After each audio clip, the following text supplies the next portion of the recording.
Começa agora. Diário Econômico. Um oferecimento do Canal Rural. Uma análise das principais informações que impactam os mercados, a economia global e do Brasil. Apresentação Marco Caruso. Bom dia, pessoal. Hoje é sexta, 23 de fevereiro e este é o seu Diário Econômico. Nem a confirmação de uma arrecadação federal melhor aqui, nem o foguete NVIDIA foram suficientes para os ativos brasileiros performarem bem ontem.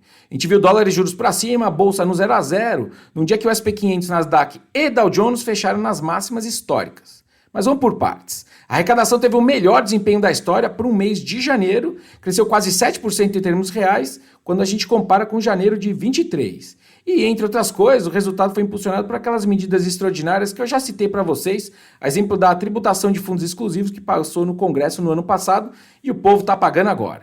Teve também um aumento importante de PIS/COFINS, que deve ser pela reversão dos cortes de impostos lá de 2022.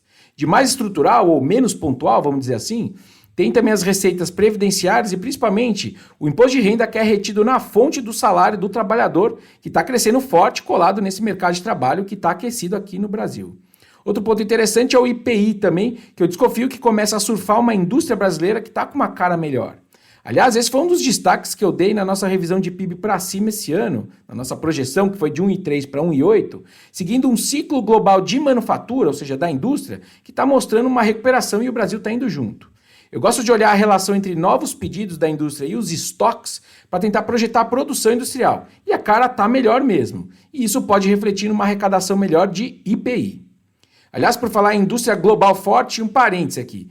A JBS estreou ontem na conferência anual do COGNI, que reúne todas as gigantes globais do setor de bens de consumo, além de analistas e investidores que estão focados nesse setor. É a primeira brasileira a participar, falando ali da sua estratégia de negócios para esse grupo que é bem seleto. Bom, e aí num mundo onde a indústria reacelera, o consumo está aquecido e as commodities estão no centro das discussões de cenário, a empresa está muito bem inserida com essa sua presença multigeográfica e produzindo alimentos, né?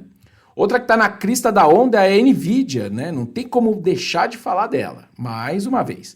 Depois daquele relatório de balanços que foi excepcional, que eu já trouxe para vocês, ela carregou ontem nas costas ações de tecnologia do mundo inteiro.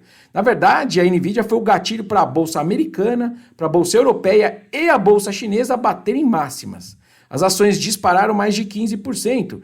E mais uma estatística aí para você impressionar a turma no churrasco aí do fim de semana. A NVIDIA adicionou 280 bilhões de dólares de valor de mercado num só dia, que também é recorde histórico.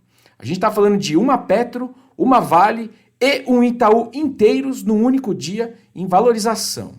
Parece exagero e dá um certo receio mesmo, porque a gente, né, o ser humano, nunca vai se acostumar com coisas que são exponenciais. É muito mais natural para a gente achar que o mundo não dá saltos, né? Mas quanto mais eu leio e mais uso a inteligência artificial no meu dia a dia, mais eu vejo que o potencial da inteligência artificial parece mesmo exponencial.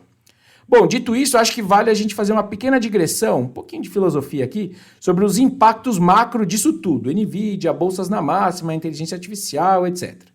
Uma pessoa pode pensar, olha, bolsa americana na máxima, isso empurra o americano a consumir mais, pelo efeito riqueza. Ele está mais rico, ele consome mais. Mais consumo é pressão sobre a inflação, o bull market alivia as condições financeiras de modo geral e isso também atrapalha a vida do Fed, que pode não conseguir cortar os juros tão cedo. Beleza, mas tem um contraponto importante aqui que a gente tem que ter em mente. Qual será ou está sendo já o tamanho do ganho de produtividade dessa corrida pela implementação de inteligência artificial no processo produtivo de todas as empresas grandes? A gente só vai saber ao certo lá na frente quando a gente olhar para trás e refizer as contas.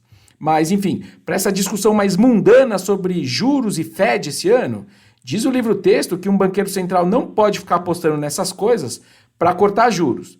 Mas é interessante a gente também perceber que o mundo conseguiu trazer a inflação de volta para níveis razoáveis sem grandes estragos na economia, pelo menos até agora.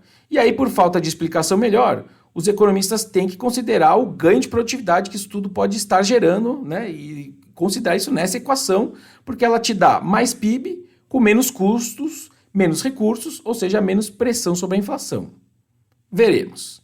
Bom dia, bons negócios e sorte sempre.